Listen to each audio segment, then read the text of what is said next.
بسم اللہ الرحمن الرحیم۔ السلام علیکم۔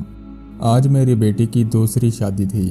میرا دل ہو رہا تھا کہ نہ جانے کیا ہوگا، کیونکہ میری بیٹی کی پچھلی شادی بھی ٹوٹ چکی تھی، اس لیے میں مزید کوئی تماشا نہیں چاہتی تھی۔ لوگوں کی باتیں سن سن کر میں کافی تنگ تھی۔ انہی سوچوں میں گم تھی کہ ایک بچہ بھاگتا ہوا میرے پاس آیا۔ یہ شاید تسلیم کا بانجا تھا، جو میرے شوہر کی دور پار کے رشتہ دار تھی۔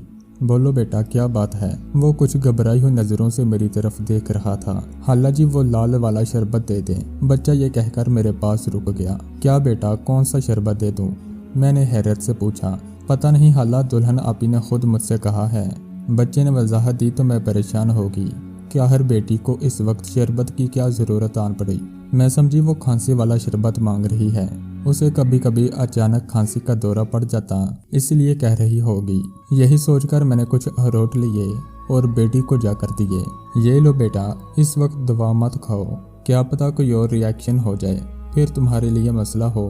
جانتی ہو نا، پہلے تمہارے ساتھ ایک حادثہ ہو چکا ہے جس نے تمہاری زندگی پر طلاق اور دوسری شادی کا لیبل لگا دیا ہے۔ بس میری بیٹی، اب دھیان سے رہنا، ایسا کچھ مت کرنا جس کی وجہ سے تمہاری زندگی آجیرن ہو۔ تمہیں اپنی ماں باپ کی عزت کا واسطہ۔ میں نے اپنی بیٹی کو سمجھایا۔ اس نے اخروٹ مجھ سے نہ لیے اور منہ دوسری طرف پھیر کر بیٹھ گئی۔ میں نے اپنا سر پکڑ لیا۔ اوف اللہ، میں اس لڑکی کو کیا کروں؟ اچھا بیٹا، جاؤ مہرین، جا کر اسے وہ لال والا شربت لا کر دو، وہی کھانسی والا شربت۔ میں نے پاس بیٹھی مہرین سے کہا، جو میری جٹھانی کی بیٹی تھی۔ وہ فوراً بھاگتی ہوئی میری بیٹی کے کمرے میں گئی اور وہاں سے لال شربت اٹھا کر لے آئی، مگر میں نے دیکھا کہ بیٹی نے اسے پینے کے بجائے اپنے پاس سنبھال کر رکھ لیا۔ شادی والا گھر تھا، میں اسے کچھ بھی نہیں کہہ سکتی تھی اور اسی وجہ سے خاموش رہی۔ بیٹی کی رخصتی کا وقت آیا تو اسے ڈھیروں نصیحتیں کر کے اپنے گھر سے رخصت کر دیا۔ میں دل ہی دل میں دعا کر رہی تھی کہ سب اچھا ہو، کیونکہ میری بیٹی نے اس سے پہلے بھی بہت دکھ جھیلے تھے۔ میں نہیں چاہتی تھی کہ اب دوبارہ اس پر کوئی الزام لگے۔ بارات رخصت کرنے کے بعد اپنے شوہر کے ساتھ بیٹھی گھر کے انتظامات دیکھ رہی تھی کہ رات کے تقریباً 10 بجے بیٹی کے سسرال سے مہرین نے مجھے گھبرائی ہوئی آواز میں کال کی۔ وہ بہت ڈری ہوئی تھی۔ اس کا انداز بتا رہا تھا کہ کچھ ایسا ہوا ہے جس نے اسے خوفزدہ کر دیا ہے۔ جلدی کریں چچی، فوراً اس گھر پہنچے، ایک مسئلہ ہو گیا ہے۔ مہرین کی آواز نے تو میرے حواس باہتا کر دیے۔ میں نے مزمل کو بتایا اور ہم دونوں گاڑی میں سوار ہو کر فوراً سے پہلے اپنی بیٹی کے سسرال پہنچ گئے۔ وہاں جا کر پتہ چلا کہ میری بیٹی کو اس کے شوہر نے طلاق دے دی ہے۔ اس بات پر میرے پاؤں تلے سے زمین نکل گئی۔ مجھے اپنا آپ ہوا میں معلق محسوس ہوا۔ ایسا لگا جیسے کسی نے میری روح کھینچ لی ہو۔ ایک بیٹی کی دوسری بار طلاق نے مجھے کہیں منہ دکھانے کے قابل نہیں چھوڑا۔ میری بیٹی رو رہی تھی، جبکہ لڑکے کا چہرہ تاثرات سے عادی تھا۔ ایسا لگتا تھا کہ جیسے اسے کسی بات سے کوئی فرق نہیں پڑتا ہو۔ میں نے اپنی بیٹی کو سنبھالا اور اسے گاڑی میں بٹھا کر گھر لے آئی۔ میرا شوہر بھی حیران تھے کہ ایسا کیوں ہوا۔ شادی کی پہلی رات بھی آخر میری بیٹی نے ایسا کیا کر دیا کہ دلہے سے برداشت نہ ہوا اور اسے فوراً طلاق دے دی۔ ہم اپنی بیٹی سے پوچھتے رہ گئے کہ اس نے کیا کہہ کر تم کو طلاق دی، مگر اس نے کوئی جواب نہیں دیا۔ ہم بھی حیران و پریشان گھر آ گئے۔ میرا تو رو رو کر برا حال تھا، جبکہ میرے شوہر کا سر بھی جھکا ہوا تھا۔ اب بیٹی کے رشتے کی کوئی امید نہیں تھی۔ ہم جانتے تھے کہ ہم نے کتنی بڑی بدنامی اپنے سر لے لی ہے، لیکن جب اللہ انسان کے راستے ہموار کرتا ہے تو حالات اور واقعات کچھ نہیں کر سکتے۔ میری بیٹی کا ایک استاد گھرانے سے رشتہ آ گیا۔ یہ لوگ انتہائی شریف تھے۔ بیٹا گورنمنٹ کالج میں پروفیسر تھا، جبکہ باپ بھی ریٹائرڈ پروفیسر تھا۔ یہ خاندان پڑھا لکھا تھا اور بہت ہی مہذب تھا۔ ان کو خدا جانے کس نے ہمارے گھر کے بارے میں بتایا کہ انہوں نے دوسری بار طلاق یافتہ بیٹے کے لیے ہم سے رشتہ مانگا۔ ہماری تو خوشی کی انتہا نہ رہی۔ میرے شوہر کہہ رہے تھے کہ اب لڑکا چاہے جیسا بھی ہو، بیٹی کی شادی جتنی جلدی ہو اتنا ہی اچھا ہے۔ میں نے اپنی بیٹی سے اس کی رضامندی پوچھی تو اس نے بھی ہاں کہہ دی۔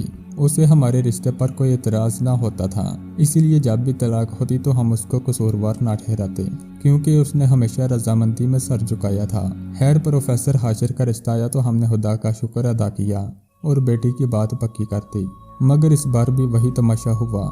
دوسرے دن ہی میری بیٹی طلاق لے کر گھر آ گئی اور ان لوگوں نے ہمیں ایک لفظ تک نہ بتایا۔ اب تو میری پریشانی کی انتہا نہ رہی تھی۔ میں ایک جوان بیٹی کی ماں تھی اور چاہ کر بھی اس کو سنبھال نہیں پا رہی تھی۔ آس پڑوس کی عورتوں کو بھی خبر ہو گئی تھی کہ میری بیٹی میں کوئی نہ کوئی ایسا نقص ہے جو اسے بار بار طلاق ہو جاتی ہے۔ بیٹی کا سامان اس بار بھی اس کے کمرے میں رکھا تھا جو اس کے سسرال سے پیک ہو کر آیا تھا۔ میں نہ جانے کس خیال کے تحت اسے دیکھ رہی تھی کہ اچانک میری نظر اس لال شربت پر پڑی جسے دیکھ کر میں حیران ہو گئی۔ میں پھر بھی شاید کچھ نہ کہتی، مگر اس کے ساتھ ہی ایک لال چندر پڑا ہوا تھا جو کپڑے میں لپٹا ہوا تھا اور کپڑے پر تھوڑے داغ کے نشان موجود تھے۔ یہ دیکھ کر میں نے اپنی بیٹی سے پوچھا تو وہ ایک دم چونک گئی۔ کیا ہوا اماں؟ کیوں میرے بیگ کی تلاش لے رہی ہو؟ وہ بالکل نارمل انداز میں بیٹھی تھی جیسے اسے کسی بات سے کوئی فرق نہ پڑتا ہو۔ میں نے اس بات کو ذہن نشین کر لیا اور اپنی بیٹی سے اس بارے کچھ نہ پوچھا۔ اب کی بار مزمل نے اپنے جاننے والوں میں سے رشتے کی تلاش شروع کر دی۔ میں نے بھی ہاتھ پاؤں مارے تو ایک انجینئر کا رشتہ ہمارے ہاتھ آ گیا۔ ہم نے ان کو سارے حالات اور واقعات سے آگاہ کیا۔ یہ بڑی غیر روایتی فیملی تھی۔ ان کو میری بیٹی کی طلاق یافتہ ہونے پر کوئی اعتراض نہیں تھا، اگر تھا بھی تو انہوں نے اس کا اظہار نہیں کیا۔ ہم نے اپنی بیٹی کا رشتہ فوراً کر دیا اور ان لوگوں کے مشکور بھی ہوئے جنہوں نے ہم پر اعتبار کیا۔ میری بیٹی بھی اس بار خوش تھی، اس نے کسی چیز پر کوئی اعتراض نہیں کیا۔ شادی والا دن آ گیا، میں نے اپنی بیٹی کو ہزاروں دعاؤں میں رخصت کیا، مگر اس بار ہمارے ساتھ جو ہوا وہ ذرا مختلف تھا۔ اب کی بار لڑکے نے شادی کے دوسرے دن میری بیٹی کو یہ کہہ کر طلاق دے دی کہ اس میں ایک ایسا نقص ہے جس کے بارے میں بتایا بھی نہیں جا سکتا۔ میری بیٹی کا تو رو رو کر برا حال تھا، یہاں تک کہ مجھے یقین آ گیا کہ اب کی بار قصور میری بیٹی کا نہیں بلکہ اس کے سسرال والوں کا ہے۔ میں نے ان سے لاکھ وجوہات پوچھنا چاہی مگر انہوں نے کوئی جواب نہ دیا۔ شاید یہ کہ لڑکا نہیں چاہتا تھا کہ وہ ایک طلاق یافتہ لڑکی سے بیاہ کرے، تبھی اس نے طلاق دے دی، مگر اس کے گھر والے تو یہ کہتے تھے کہ ہمیں اس بات سے کوئی مسئلہ نہیں۔ شاید لڑکے کے ماں باپ نے اس سے بغیر پوچھے نکاح کا فیصلہ کر دیا ہو۔ خیر، اللہ کی مرضی سمجھ کر اس فیصلے کو بھی قبول کر لیا۔ اب کی بار میں نے سوچا کہ بیٹی کی شادی جلد بازی میں نہیں کروں گی۔ ہمارے کچھ وکیل اور کچہری کے معاملات بھی چل رہے تھے۔ مجھے میری بیٹی اور میرے شوہر کو بھی عدالت جانا پڑا۔ ایک بات بتاتی چلوں کہ میری بیٹی بلا کی خوبصورت تھی، اسے جو بھی دیکھتا تھا شادی کی خواہش کیے بنا نہ رہتا تھا۔ اسی دوران جب ایک وکیل کی نظر میری بیٹی پر پڑی تو اس پر دل و جان سے فدا ہو گیا۔ اس نے ہمارے سامنے درخواست رکھی کہ وہ ماریا سے شادی کرنا چاہتا ہے۔ اس کو نہ ہی جہیز کا کوئی مطالبہ ہے اور نہ ہی کوئی اور شرط تھی۔ میری اور میرے شوہر کی خوشی کا کوئی ٹھکانہ نہ رہا، کیونکہ ہم نے اب سوچ لیا تھا کہ یہ محلہ چھوڑ کر ہمیشہ کے لیے چلے جائیں گے اور دوبارہ کبھی پلٹ کر بھی یہاں نہ آئیں گے، اور اپنی بیٹی کی شادی کسی انجان آدمی سے کریں گے جس کو بیٹی کے ماضی کے بارے میں کچھ پتہ نہ ہو۔ لیکن یہ تو ڈر ماں باپ کو ہمیشہ لگا رہتا ہے کہ کہیں لڑکے والوں کو بیٹی کی حقیقت کا اندازہ نہ ہو جائے، اس لیے ہم محتاط بھی تھے اور پریشان بھی تھے۔ مگر ایک وکیل یہ سب جانتے بوجھتے ہوئے بھی ہمارے گھر رشتہ بھیجنے پر راضی ہو گیا۔ ایڈوکیٹ ماجد ایک انتہائی معقول آدمی تھا۔ رشتہ لینے سے پہلے وہ مجھ سے ملا بھی تھا اور کہنے لگا، آپ فکر نہ کریں، آپ کی بیٹی کو جو بھی مسئلہ ہے میں اسے خود سلجھاؤں گا۔ دنیا میں کوئی بھی چیز ناممکن نہیں ہے، بس آپ نے ہمت نہیں ہارنی۔ اس کے سمجھانے پر میں مان تو گئی، مگر میرے دل میں عجیب سا ڈر لگ رہا تھا۔ کبھی کبھی تو مجھے اپنی بیٹی پر بھی شک ہوتا کہ لازماً غلطی اس کی ہی ہوگی۔ میری چونکہ اپنے داماد کے ساتھ کافی بے تکلفانہ گفتگو تھی، میں نے اپنی بیٹی کی مرضی کے بارے میں تقریباً ہر بات اسے بتا چکی تھی۔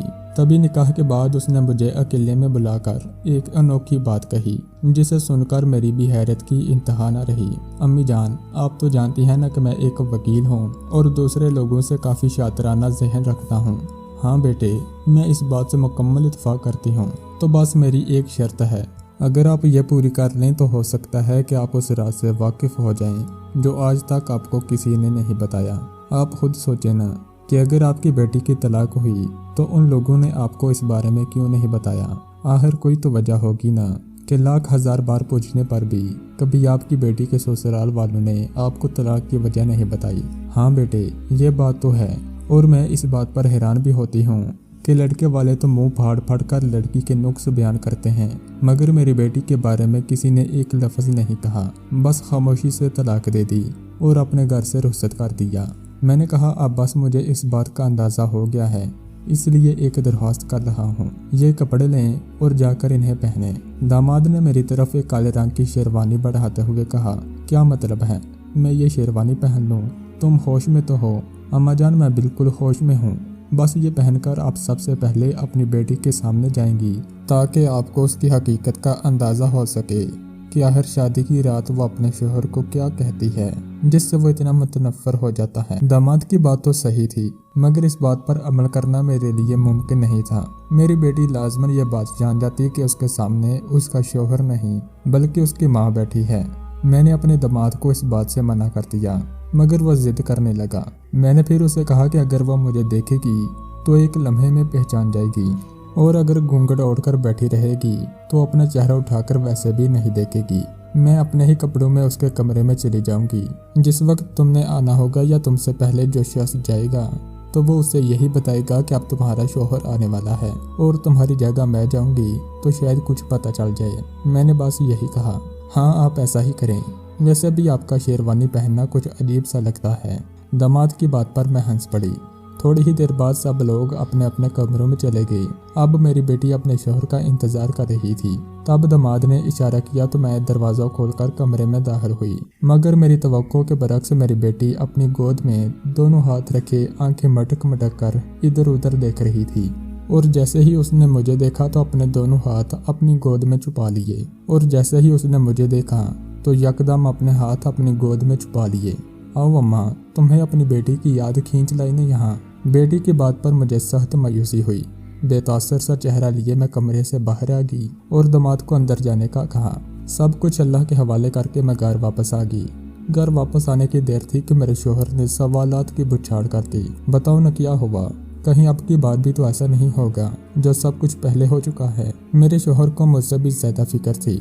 خدا سے ہم نے رات بھر دعائیں کرتے رہے کہ بیٹی کا یہ دن خیریت سے گزر جائے۔ بہرحال وہ رات خیریت سے گزر گئی۔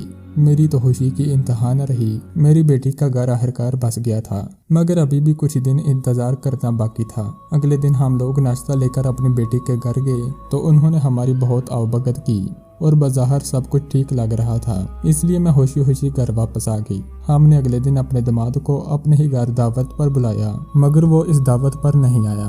مجھے تب کچھ شک سا محسوس ہوا۔ شادی کے بعد ایک ہی بار میں نے اپنے داماد کو دیکھا تھا تو وہ کچھ بجھا بجھا سا لگ رہا تھا، حالانکہ اس سے پہلے وہ کافی پراعتماد تھا اور کہتا تھا کہ اس کے پاس ہر مسئلے کا حل ہے۔ مگر خدا جانے میری بیٹی سے شادی کے بعد اس کی خوشیوں کو کس کی نظر لگ گئی تھی، کیوں کسی سے بات تک نہیں کرتا تھا، نہ ہنستا تھا نہ بولتا تھا۔ میں جب بھی اسے ملی تو وہ ویسا ہی خاموش سا تھا جیسا اس کی ماں نے بتایا تھا۔ یہ سب جان کر میرا تو دل ہی ہول کر رہ گیا۔ میں جانتی تھی کہ اب بھی کوئی ایسی بات ہو گئی ہے کہ میری بیٹی کا شوہر اس سے متنفر ہے، کہیں ایسا نہ ہو کہ اس کا گھر آباد ہونے سے پہلے ہی اجڑ جائے۔ میں نے اپنی بیٹی کے لیے بہت دعائیں کی، مگر شکر کی بات یہ تھی کہ میرا داماد مجھ سے کوئی چیز چھپاتا نہ تھا۔ وہ اپنی ماں سمجھ کر مجھے ہر بات بتا دیتا تھا، اور اسی وجہ سے اس نے میرے سامنے ایک مسئلہ رکھ دیا۔ اماں جان، اب میں یہ تو نہیں کر سکتا کہ آپ کو ساری بات بتا دوں، لیکن میرے ہاتھ وہ راز لگ گیا ہے جس کی وجہ سے آپ کی بیٹی کا گھر اتنی بار اجڑا ہے۔ پر اب ایسا نہیں ہوگا، کیونکہ میں عورت کی فطرت سے بھی واقف ہوں، اور پھر میں ایک وکیل ہوں۔ آپ تو جانتے ہیں کہ میں کتنے شاطر دماغ کا ہوں۔ میرا دماغ ابھی بھی اپنی تعریفیں کرتا جا رہا تھا۔ ہاں بیٹا، میں مانتی ہوں، مگر تم بتاؤ تو صحیح ہوا کیا ہے؟ میں نے اپنے دماغ سے پوچھا۔ بس آپ میرا ساتھ دیں، آپ کی بیٹی کو ہسپتال لے کر جانا ہے۔ ابھی اگر میں اسے ہسپتال لے کر گیا تو سب لوگ یہی کہیں گے کہ کوئی مسئلہ ہو گیا ہے، اس لیے آپ ساتھ چلیں، آپ کا ہونا ضروری ہے، ورنہ لوگ باتیں بنائیں گے۔ میں دماغ کی بات سمجھ گئی تھی۔ وہ میری بیٹی کو ہسپتال لے کر جانا چاہتا تھا، اور یقیناً اس کے پیچھے ایسا راز تھا جو وہ مجھے بتا نہ رہا تھا۔ خیر، ہم چپکے سے 3 لوگ گاڑی میں بیٹھ کے بیٹی کو میں نے بنا کوئی بات کہے اپنے ساتھ بٹا لیا۔ چونکہ میں اس کی ماں تھی تو اس نے مجھ سے کوئی سوال نہیں کیا۔ ہم جب ہسپتال پہنچے تو بیٹی کا رنگ اڑ گیا۔ کیا ہوا بیٹا؟ تمہارا چھوٹا سا چیک اپ کروانا تھا، اس میں اتنا ڈرنے کی کیا بات ہے؟ میں نے اپنی بیٹی سے پوچھا۔ نہیں اماں، مجھے ڈر لگتا ہے، میں انجیکشن نہیں لگواؤں گی، مجھے گھر لے چلو۔ بیٹی کی بات سے میرے ذہن میں خیال آیا، بیٹی تمہیں کون کہہ رہا ہے کہ انجیکشن لگواؤ؟ جو تمہارا شوہر کہتا ہے بس ویسا ہی کرو۔ خیر، نہ مانتے ہوئے بھی اسے اپنا ٹیسٹ دینا پڑا۔ ٹیسٹ کی رپورٹ 8 گھنٹے بعد آنا تھی۔ میرے داماد نے میرا شکریہ ادا کیا اور ہم لوگ گھر آ گئے۔ اب مجھے انتظار تھا کہ کب 8 بجیں گے اور میرا داماد مجھے سچ بتائے گا، کیونکہ وہ کب سے مجھ سے یہ بات چھپا رہا تھا اور میں اس سے کتنی بار ایک ہی بات پوچھ چکی تھی۔ خیر، اگلے دن میرے داماد نے مجھے فون کیا